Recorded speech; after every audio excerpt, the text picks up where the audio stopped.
Leave in relationship मध्ये आम्हाला राहायचंय किंवा मी राहतोय। लिव्ह इन रिलेशनशिपचे तुम्हाला पहिले मी 3 रूल सांगतो जे लक्षात घ्या, जे कायद्याने काय आहे। म्हणजे जेव्हा एखादा मुलगा आणि मुलगी लिव्ह इन मध्ये एकत्र राहतात तेव्हा त्यांना ह्या गोष्टी देखील ॲग्रीमेंटचा पार्ट आहेत की किती टक्के खर्च कोणी उचलायचा आहे। तसंच तुमचं लिव्ह इनचं जे ॲग्रीमेंट आहे ते तुम्ही कोणाकडेही न जाता एखाद्या प्लेन पेपरवर तुम्ही लिव्ह इन ॲग्रीमेंट केलं आहे आणि ते तुम्हाला दोघांना मान्य आहे की एकत्र राहायचंय आणि काही विटनेसेस घेतले असतील तर त्याला देखील आपण लिव्ह इनचं ॲग्रीमेंट म्हणू शकतो। असंच काही नाहीये की लिव्ह इनचं ॲग्रीमेंट करायचं म्हणजे तुम्हाला माझ्यासारख्या एखाद्या वकिलाकडे आलंच पाहिजे आणि ॲग्रीमेंट करून घेतलं पाहिजे। ठीक आहे, मी तुमच्या चॅनल थ्रू अगदी स्पष्टपणे सांगतो की ॲज अ पर्सन म्हणून तुम्ही ते निश्चित करू शकता। ते समजा तुम्ही एक 11 महिन्याचं ॲग्रीमेंट केलेलं आहे, पहिल्या 3 महिन्यानंतर त्या मुलीला वाटलं की आता मला याच्यासोबत नाही जमत राहायला, तर तो असं जर म्हणायला लागला होता की माझ्याकडे तुझं ॲग्रीमेंट आहे 11 महिने तू काय मला सोडू शकत नाही, ठीक आहे, तर मग पर्याय काय ते मान्य सुप्रीम कोर्टाने क्लिअर केलं आणि बॉम्बे हायकोर्टचे पण 1-2 जजमेंट आहेत ज्याची ही गोष्ट क्लिअर करण्यात आली की after completion of the agreement period of live in if the couple is living together, जर ते त्या ॲग्रीमेंट नंतरही एकत्र राहत आहेत तर त्यांना पती पत्नीचा दर्जा प्राप्त होऊ शकतो। म्हणजे ते conversion of the live in into marriage होऊ शकतं।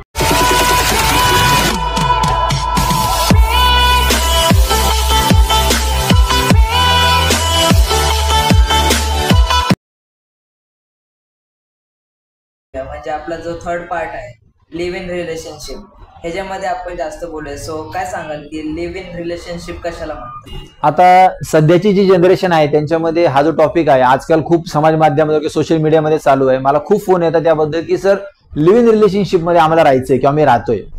लिव्ह इन रिलेशनशिपचे तुम्हाला पहिले मी 3 रूल सांगतो जे लक्षात घ्या, जे कायद्याने काय आहे। सगळ्यात पहिली गोष्ट अशी आहे की जर लिव्ह इन रिलेशनशिप मध्ये एखाद्या कपलला म्हणजेच एखाद्या स्त्री आणि पुरुषाला किंवा एखाद्या मुलाला आणि मुलीला राहायचं असेल तर ते कायदेशीर संज्ञान असले पाहिजे, त्यांची वयाची 18 वर्ष पूर्ण असली पाहिजे। आता इथं हा 18 वर्षाचा निकष आहे पहिली गोष्ट। दुसरी गोष्ट, जर तुम्ही लिव्ह इन रिलेशनशिप मध्ये राहत असाल किंवा राहण्यास इच्छुक असाल तर तुम्ही एकमेकांचे पती पत्नी नसले पाहिजेत। जे लिव्ह इन मध्ये असतात ते कधी एकमेकांचे पती पत्नी नसतात। फर्स्ट मॅरेज, त्यांचं पहिलं लग्न झालंय किंवा नाही झालंय हा भाग वेगळा, पण लिव्ह इन रिलेशनशिपचं जर ॲग्रीमेंट करायचं असेल तर ते नवरा आणि बायको मध्ये हजबंड अँड वाईफ मध्ये होत नसतं, ते 2 स्वतंत्र व्यक्तींमध्ये होतं। There must be 2 separate persons, ती लेडीज आणि तो जेंट्स हा सेपरेट पाहिजे। ते एकमेकांचे पती पत्नी असले तर त्यांना लिव्ह इन रिलेशनशिप मध्ये राहता येत नाही। लिव्ह इन रिलेशनशिप मध्ये फायदे कोणकोणते आहेत? सगळ्यात महत्वाचा विषय जो आहे की आपण थोडंसं पाश्चात्य संस्कृतीचं अनुकरण या गोष्टीकडे पण बघतो किंवा लिव्ह इन रिलेशनशिप मध्ये लोक राहतात, परंतु लिव्ह इन मध्ये राहणं हा जो प्रकार आहे हा या गोष्टीकडे एका वेगळ्या अँगलनी प्रथमतः बघण्यात आलं। लिव्ह इनचा अर्थ असा असतो की तुम्ही कायद्याने संज्ञान असताना एक ॲग्रीमेंट करतायत, ज्या पद्धतीने आपण एखाद्या प्रॉपर्टीचे ॲग्रीमेंट करतो किंवा कॉन्ट्रॅक्ट करतो त्या पद्धतीने हे कॉन्ट्रॅक्ट आहे। हे जे कॉन्ट्रॅक्ट आहे त्या कॉन्ट्रॅक्टमध्ये एकत्र राहण्याच्या काही अटी शर्ती ठरवल्या जातात। या ज्या अटी शर्ती ठरवल्या जातात याच्यामध्ये काही क्लॉजेस आहेत, ते क्लॉजेस तुम्हाला स्पेसिफिकली सांगतो। हे जे क्लॉजेस आहेत त्यामध्ये असतं की सगळ्यात पहिले तुमचं ऑब्जेक्ट काय किंवा इंटेन्शन काय आहे। तुमचं ऑब्जेक्ट किंवा इंटेन्शन हे असतं की तुम्हाला कायदेशीर अधिकार आहे, तुम्ही संज्ञान आहात आणि तुम्हाला एकमेकांच्या सोबत एकत्र राहायचं आहे। दॅट इज युअर इंटेन्शन किंवा तुमचं ऑब्जेक्ट असतं। दुसरा विषय असा असतो की तुम्ही जर एकत्र राहत आहात तर एकत्र राहताना ज्या घरात तुम्ही राहणार आहात how you are going to manage that particular thing, तुम्ही ते घर कसं मॅनेज करणार आहात। आता हा रिलेशनशिपचा जो विषय आहे तो थोडासा व्यावहारिक होतो। लिव्ह इन रिलेशनशिप मध्ये तुम्हाला हे देखील नमूद करावं लागतं की percentage of the investment, percentage of the expenses आणि पर्सेंटेज ऑफ द लायबिलिटी कशी राहणार। म्हणजे जेव्हा एखादा मुलगा आणि मुलगी लिव्ह इन मध्ये एकत्र राहतात तेव्हा त्यांना ह्या गोष्टी देखील ॲग्रीमेंटचा पार्ट आहेत की किती टक्के खर्च कोणी उचलायचा आहे। एकत्र राहताना समजा घर भाडं असेल तर ते कोणी किती टक्के भरायचं आहे, ग्रोसरीज एक्सपेन्सेस असतील तर ते कोणी किती करायचे आहेत, किंवा डेली नीड्स जे तुमचे आहेत त्या फुलफिल करताना कोण किती खर्च करणार आहे, या गोष्टी देखील ॲग्रीमेंट मध्ये येतात। म्हणजे आमच्याकडे ॲग्रीमेंट करायला जेव्हा कपल येतात ऑफिसला तेव्हा जेव्हा त्यांना आपण या गोष्टी विचारतो तेव्हा त्यांना या सगळ्या माहिती नसतात।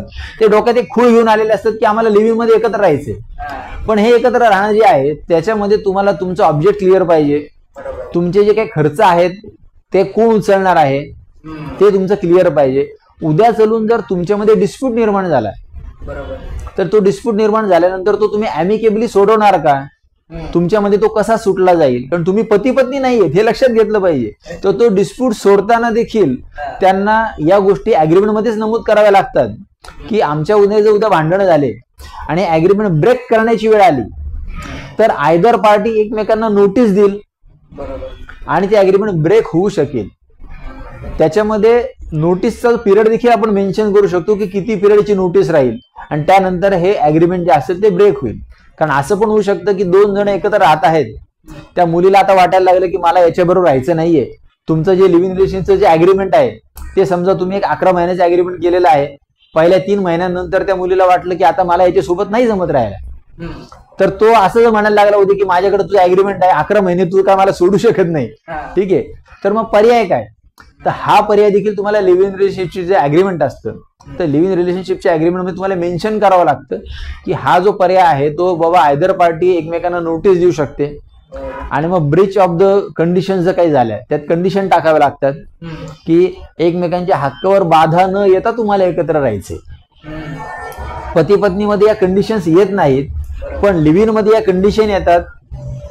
लिव्हिंग मध्ये काही काही अग्रीमेंट्स असे पण आहेत की त्यांना काही हॅबिट्स आहेत, जर तो काय ड्रिंक करत असेल, त्याला जर काही बाहेर काही लेट नाईट पार्टी जात असेल, त्याला काही इतर सवय असतील तर त्या देखील मेन्शन करतायत ही लोक आजकाल की मी या पद्धतीची लाईफस्टाईल कॅरी करतो, तर याच्यामध्ये तू उद्या सोडून प्रॉब्लेम केला नाही पाहिजे की बाबा माझी लाईफस्टाईल अशी आहे. किंवा ती मुलगी देखील तिची लाईफस्टाईल जी असते ती मेन्शन करते, ठीक आहे.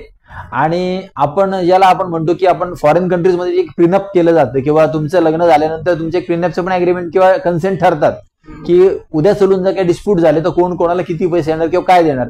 या ज्या गोष्टी आहेत या होऊ नयेत, ज्या तुमच्या मेंटेनन्सचे प्रश्न निर्माण होतात. जेव्हा लग्न होतं आणि घटस्फोट होतो तेव्हा मग तिला एक रकमी मेंटेनन्स देणं किंवा पोटगी देणं, भविष्याची सोय करून देणं, या ज्या गोष्टी आहेत या लिव्हिंग मध्ये येत नाहीत.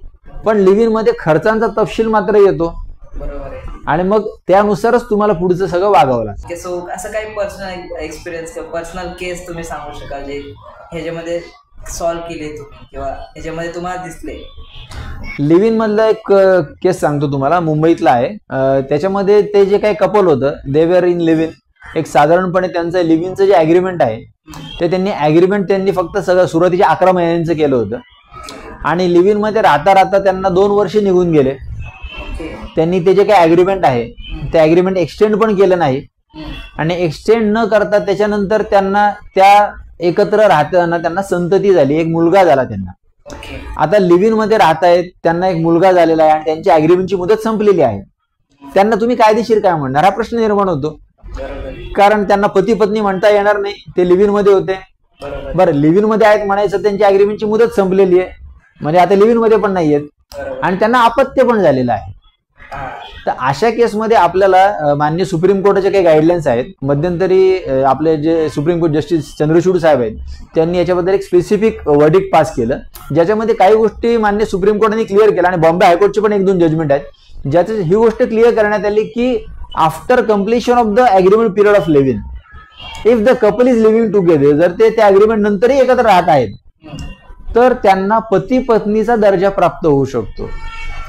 म्हणजे ते conversion of the living into marriage होऊ शकतं की आता लिव्हिंग मध्ये राहत आहेत परंतु त्यांचं अग्रीमेंट संपल्यानंतरही जर ते एकत्र येत असतील तर ते आता मॅरिड आहेत किंवा त्यांचं मॅरेज झालं आहे असं समजावं लागेल.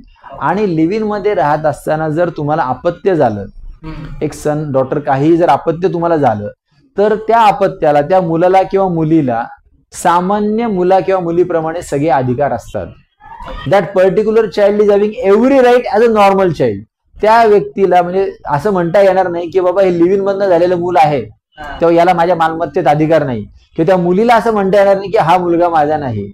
तुम्ही दोघांनी एकत्र येऊन जी संतती निर्माण केलेली आहे तर त्या दोघांच्या प्रॉपर्टीज मध्ये, त्यांच्या अँसेस्ट्रल प्रॉपर्टीज असतील किंवा वारसा हक्काने आलेल्या प्रॉपर्टी असतील त्याच्यामध्ये आणि त्यांच्या दोघांच्या भविष्यातल्या ज्या काही गोष्टी आहेत त्यात सगळ्यामध्ये त्या मुलाचा जो असतो तो हक्क प्रस्थापित होतो. ही जी केस आहे त्या केसमध्ये शेवटी त्यांना अमिकेबली सेटलमेंट करून ही गोष्ट मान्य करावी लागली की आता आपण लिव्हिंग मध्ये होतो, आता आपण पती पत्नी म्हणून राहूयात आणि त्या मुलाला त्यांनी त्यांच्या मुलाचा दर्जा दिला. मुळात लिव्हिंग रिलेशनशिप जो आहे ते आपण जेव्हा पाश्चिमात्य देशांकडे बघतो, इन फॉरेन कंट्रीज हे जे अग्रीमेंट्स असतात ते करण्यामागची जी भूमिका आहे ती अशी असते की तुम्ही काही वर्ष किंवा काही दिवस एकत्र राहून बघा. इफ यू फील की तुमचं पटतंय, तुम्ही एकमेकांबरोबर राहू शकता, then go ahead for the marriage. तेव्हा आपण असं म्हणू शकतो की it is a basic agreement. Live in relationship जे अग्रीमेंट आहे ते करा. ते केल्यानंतर तुमच्यामध्ये जर 4 गोष्टी तुमच्या पटत असतील एकमेकांशी तर तुम्ही गो अहेड करू शकता, तुम्ही पुढे लग्न करू शकता. आणि जर लिव्ह इन रिलेशनशिपच्या अग्रीमेंट मध्ये तुमच्या लक्षात आलं की आपलं पटत नाहीये तर तुम्ही पुढे लग्न करणार नाही. आता भारतीय संस्कृतीमध्ये ही गोष्ट खूप वेगळ्या पद्धतीने बघितली जाणार आहे की आपल्या चॅनलच्या माध्यमातून म्हणजे लोक पाहतील त्या लोकांना वाटलं काहीतरी वेगळं चाललंय बा, हे काय बोलतायत. कारण हा जो विषय आहे तो इतका वेगळा आहे की थोडक्यात तुम्हाला काय करायचंय की तुम्ही एखादं जागा जी आहे ती भाड्याने घेतली आहे, त्या घरात तुम्ही भाड्याने राहताय. 11 महिने, 1 वर्ष, 2 वर्ष तुम्ही त्या घरात भाड्याने राहिलात आणि मग तुम्हाला वाटायला लागलं की बाबा हे घर मी विकत घेऊ का, म्हणून तुम्ही त्या मालकाला अप्रोच झालात आणि ती प्रॉपर्टी तुम्ही विकत घेतली. भाड्याचं घर विकत घेणं ही गोष्ट आपल्याकडे ऍक्सेप्टेबल आहे. पण तुम्ही लिव्ह इन मध्ये एखाद्या मुलीबरोबर, स्त्री बरोबर राहतात, 11 महिने राहिला, 2 वर्ष राहिला, 3 वर्ष राहिलात आणि त्याच्यानंतर तुम्ही ठरवताय की बाबा माझं आणि हिचं पटतंय म्हणून वी शुड गेट मॅरिड. हा जो विषय आहे हा खूपच प्रॅक्टिकली किंवा कॉन्ट्रॅक्च्युअल आहे.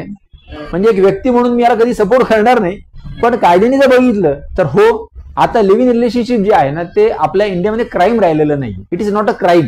म्हणजे पूर्वी काय व्हायचं की लग्न असलेला जो एखादा पुरुष आहे किंवा एखादी स्त्री आहे त्यांनी जर लग्नानंतर जर त्याचे विवाहबाह्य संबंध असतील, ज्याला एक्स्ट्रा मॅरिटल अफेअर्स म्हणायचे, आणि त्या संबंधांमध्ये जर त्यांनी एखाद्या व्यक्तीबरोबर लिव्हिंग मध्ये राहायला सुरुवात केली तर तो गुन्हा मानला जायचा, त्याच्या विरुद्ध केसेस फाईल व्हायच्या. आता रिसेंट जजमेंट्स नुसार एक्स्ट्रा मॅरिटल अफेअर्स जे आहेत किंवा विवाहबाह्य संबंध आपण ज्यांना म्हणतो त्यांना गुन्हा मानण्यात येत नाही, ते क्राईम राहिलेलं नाही. मग लिव्ह इन रिलेशनशिप मध्ये राहणाऱ्या लोकांची जी संख्या आहे त्या या गोष्टींमुळे पण वाढायला लागली की विवाह झालेला असताना स्वतःच्या पत्नीबरोबर किंवा पतीबरोबर न राहता दुसऱ्याबरोबर राहणे, अशा पद्धतीने ते लिव्ह इन रिलेशनशिप जे आहे ते डेव्हलप व्हायला लागलेले आहेत. याच्यामध्ये गुन्हा दाखल होत नाही, परंतु ज्या व्यक्तीला फसवण्यात आलेला आहे, आता याच्यात फसवणूक हा मुद्दा येतो का की बाबा लग्न झाल्यानंतरही तिचा पती किंवा पत्नी लिव्ह इन मध्ये दुसऱ्या बरोबर राहत आहेत, तर ती व्यक्ती मात्र घटस्फोटासाठी अर्ज करू शकते, डायव्होर्स फाईल करू शकतात. त्या ऍप्लिकेशनवर किंवा त्या घटस्फोटाच्या अर्जावर हे कारण नमूद केलं जाऊ शकतं की संबंधित व्यक्ती विवाहबाह्य संबंधात आहे किंवा लिव्ह इन रिलेशनशिप मध्ये दुसऱ्याबरोबर राहत आहे. So it may be a ground for a divorce. ते आता घटस्फोटाचं कारण होऊ शकतं, आपण त्याला गुन्हा म्हणू शकत नाही. सो सर ह्याच्यामध्ये आपण ऍडव्हान्टेज आपण डिस्कस केले, सो ह्याच्यामध्ये डिसएडव्हान्टेजेस आहेत का काही? याच्यामध्ये निश्चितच डिसएडव्हान्टेज आहेत. डिसएडव्हान्टेज मधला सगळ्यात मोठा डिसएडव्हान्टेज जो आहे तो असा आहे की you can claim for the future. तुमचं जे काही अग्रीमेंट आहे त्या अग्रीमेंटचा तुमचा मुद्दा किंवा पिरियड ठरलेला आहे.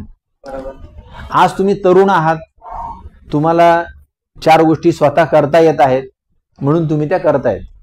एखाद्या घरामध्ये पती आणि पत्नी दोघांपैकी कोणाचा एखादा अपघात झाला, कोणी अचानक आजारी पडलं, काही कॅलेमिटीज आल्या, तर यावेळेस एक घर म्हणून ज्या गोष्टी केल्या जातात किंवा ती पत्नी किंवा तो पती एकमेकांविरुद्ध केसेस फाईल करू शकतात की बाबा मला आजारपण आलेला आहे, आता मी कमवू शकत नाही.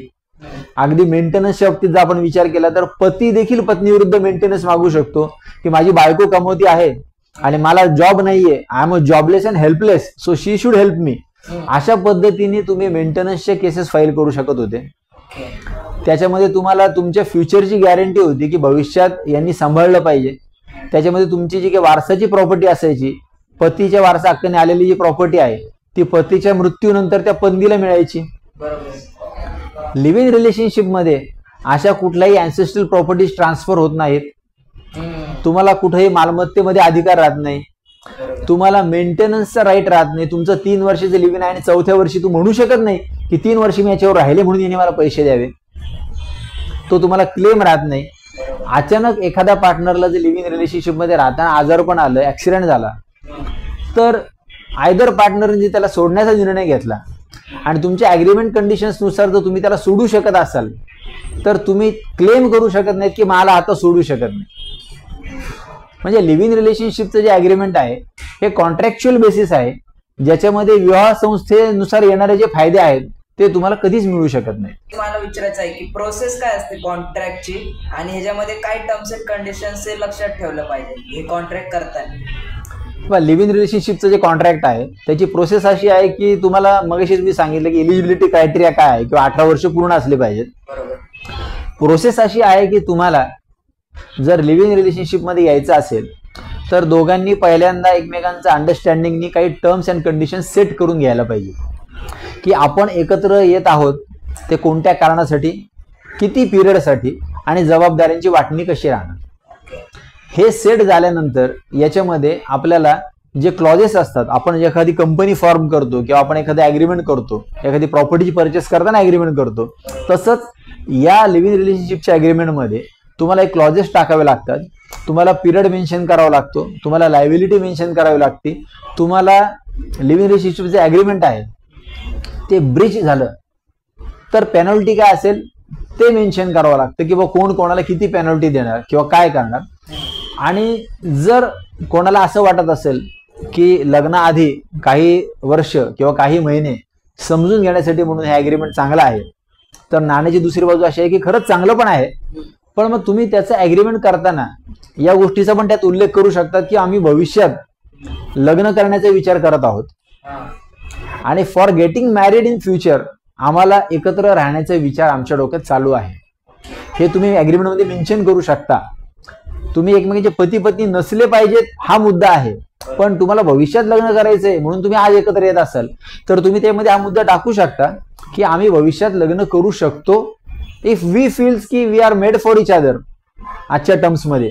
तर लिव्ह इन रिलेशनशिप जे आहे ते तुम्ही ॲग्रीमेंट जे आहे ते पुढे चलून क्लोज करू शकता किंवा कन्वर्ट करू शकता किंवा त्याच्यानुसार तुम्ही लग्न करू शकता पुढे जाऊन. ओके, सो याच्यामध्ये खर्च किती येतो आणि किती टाइम पिरियड लागतो हे सगळे प्रोसेस करण्यासाठी? याच्यामध्ये जे ॲग्रीमेंट आहेत त्या ॲग्रीमेंटचे तुमचे क्लॉजेस काय राहणार आहेत, तुमच्या लायबिलिटीचे अमाऊंट्स किती आहेत आणि तुम्ही कशा पद्धतीच्या कंडिशन्स टाकणार आहात त्याच्यावर त्या ॲग्रीमेंटचा सेट बनतो. त्यामुळे ॲग्रीमेंट जे असतात ते ॲग्रीमेंट अगदी जनरल टर्म्समध्ये जर आपण म्हणलं तर तो एक करार आहे.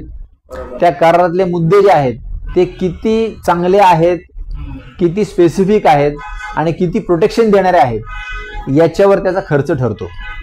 कारण हा इंटेलेक्च्युअल पार्ट आहे. तुम्ही ज्या लॉयरकडे जाणार आहात तो कोणत्या पद्धतीने सगळे मुद्दे तयार करेल त्यानुसार ते त्यांचे इंटेलेक्च्युअल जे काही पार्ट आहे किंवा वर्किंग आहे त्यानुसार तुमच्याकडनं फीस घेऊ शकतात. हे जे ॲग्रीमेंट आहे त्या ॲग्रीमेंटची जी नोंदणी आहे ती नोंदणी तुम्हाला registration of the agreement he compulsion नाही. ते तुम्ही नोटरी रजिस्ट्रेशन पण करू शकता किंवा तुम्ही एकमेकांमध्ये साक्षीदारांसमक्ष पण रजिस्ट्रेशन करून ठेवू शकता. कारण हे ॲग्रीमेंट हे फक्त तुम्ही स्पेसिफिकली ॲक्सेप्ट केलं पाहिजे हा मुद्दा आहे. ॲक्सेप्टन्स ऑफ द ॲग्रीमेंट जर असेल तर whether it is registered or not मुद्दा फरक पडत नाही. जसं आपण पूर्वी म्हणायचो की कॉन्ट्रॅक्ट ॲक्ट जो आहे त्याच्यानुसार जर एखाद्या दोन व्यक्तींमध्ये कॉन्ट्रॅक्ट असलं तर दोन व्यक्तींना जर ते मान्य असेल तर ते रजिस्टर्ड असलं पाहिजे याची काही गरज नाही. तसंच तुमचं लिव्ह इनचं जे ॲग्रीमेंट आहे ते तुम्ही कोणाकडेही न जाता एखाद्या प्लेन पेपरवर तुम्ही लिव्ह इन ॲग्रीमेंट केलं आहे आणि ते तुम्हाला दोघांना मान्य आहे की एकत्र राहायचंय आणि काही विटनेसेस घेतले असतील तर त्याला देखील आपण लिव्ह इनचं ॲग्रीमेंट म्हणू शकतो. असंच काही नाहीये की लिव्ह इनचं ॲग्रीमेंट करायचं म्हणजे तुम्हाला माझ्यासारख्या एखाद्या वकिलाकडे आलंच पाहिजे आणि ॲग्रीमेंट करून घेतलं पाहिजे. ठीक आहे, मी तुमच्या चॅनल थ्रू अगदी स्पष्टपणे सांगतो की ॲज अ पर्सन म्हणून तुम्ही ते निश्चित करू शकता.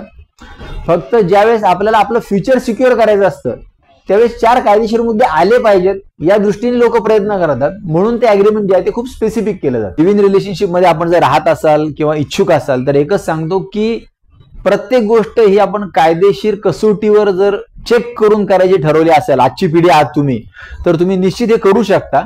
पण हे करताना कुठेही ॲग्रीमेंट मधले सगळे पॉईंट एकदा लक्षात घ्या. तुमच्या वैयक्तिक हक्काला बाधा येणार नाही हे लक्षात घ्या. आणि उद्या चलून जर त्या रिलेशनशिप मधनं एखादी संतती निर्माण होत असेल तर त्याचे हक्क काय असतील हे पण ॲग्रीमेंटमध्ये मेन्शन केलं जावं. प्रॉपर्टीचे डिस्प्यूट झाले तर ते मेन्शन करा. आयदर पार्टनरची डेथ झाली, ऍक्सिडेंट झाला तर काय होणार असेल या पण गोष्टी मेन्शन करा. जर सगळ्या गोष्टीचा उहापोह करून किंवा फ्युचरची विचार करून if you are getting in a live in agreement तर ती चांगली गोष्ट आहे. You may go for it.